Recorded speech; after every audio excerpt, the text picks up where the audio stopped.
से ही लोग अपना मुरादी नहीं, उसका कारण है।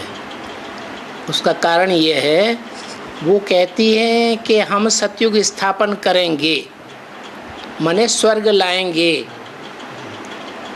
और आज तक की हिस्ट्री में कोई मनुष्य, कोई धर्मपिता, कोई महात्मा स्वर्ग नहीं ला सका, नरक ही बना। उसका कारण यह है कि महाभारत में दो ग्रुप बताए हैं, कौरव और पांडव। कौरव थे कुरु की औलाद। कुरु माने हम करेंगे स्वर्ग, हम स्थापन करेंगे, दिल्ली को नई दिल्ली स्वर्ग हम बनाएंगे। अहंकार भरा हुआ है। उन्हें ये बुद्धि में नहीं आता कि ये काम ईश्वर का है। नरक को स्वर्ग बनाना ये सिवाय ईश्वर के और कोई कर ही नहीं सकता। इसलिए वो कहते हैं कि हम स्वर्ग बनाएंगे, सतयुग लाएंगे। अब रही प्रजापिता की बात, उसका कारण ये है कि वो मुरलियों में उनका विश्वास ही नहीं है। मुरलियों को वो पढ़ती ही नहीं है ध्यान से, पढ़ती भी हैं तो क्या अर्थ है क्या नहीं अर्थ है उसका कह देती है।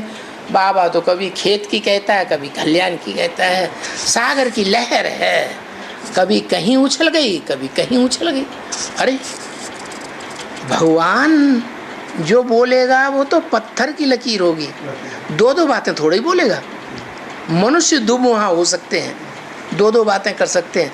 भगवान एक बात करेगा कि अनेक बात? और सत्य एक है या सत्य अनेक है? God is one. तो सच्चाई भी एक ही हो सकती है, अनेक प्रकार की सच्चाइयाँ नहीं हो सकती। तो मुख्य बात है कि वो कुखवंशावली ब्राह्मण हैं। कुख माने गोद। जो भी कंट्रोल कर लेने वाला ग्रुप है ना बीके में, वो सब गोद का उन्हें बड़ा अहंकार है। हमने ब्रह्मा बाबा की गोद ली। ओ मुख से निकली हुई वाणी का उनको कोई ध्यान नहीं है। अगर उस वाणी का ध्यान हो तो वाणी की बातों पर ध्यान दें, बाबा ने क्या बोला। इसमें अंतर ये पड़ गया,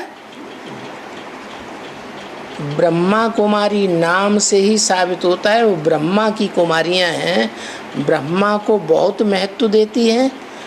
ब्रह्मा में आया हुआ जो निराकार है, जो वाणी चलाता है, उस पे उनका उतना कंसंट्रेशन नहीं वाणी पर। तो इसलिए ये सब अंतर हो गया है। और शिव बाबा के जो बच्चे हैं सूर्यवंशी, वो ज्ञान सूर्य की वाणी पर विश्वास करते हैं। जितने भी बच्चे आए हैं एडवांस में, उन्होंने कोई ने भी ब्रह्मा बाबा की गोद नहीं ली है।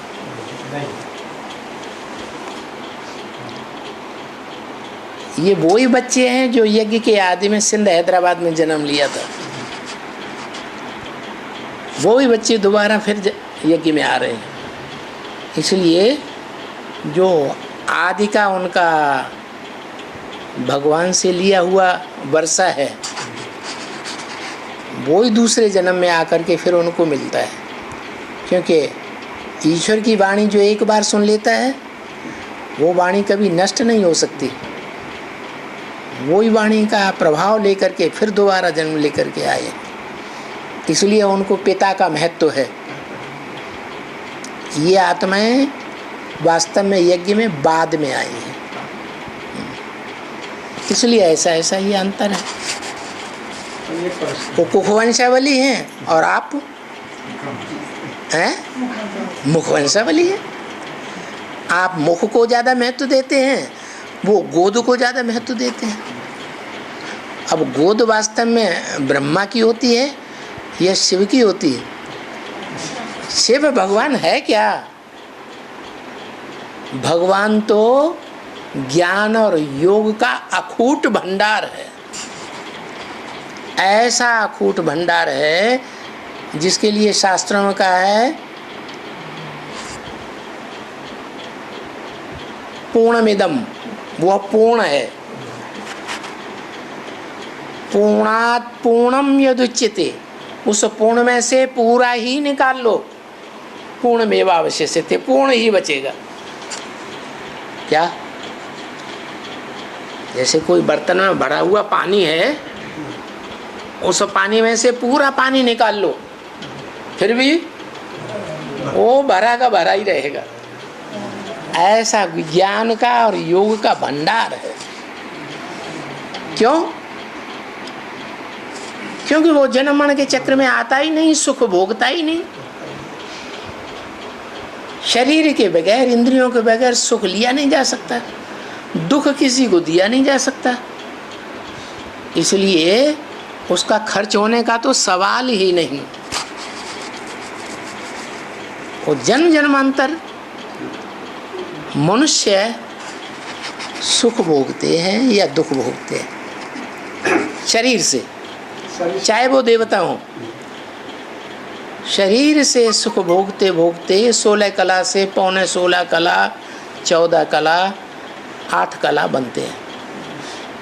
नीचे गिरे ना, शरीर का सुख भोगा तो नीचे गिरे, और फिर उसके बाद वो और ज़्यादा तेजी से नीचे गिरते हैं।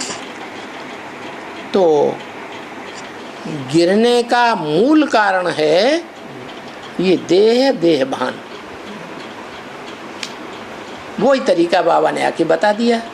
तुम क्या करो, अपन को आत्मा समझो। आत्मा अविनाशी और शरीर विनाशी है।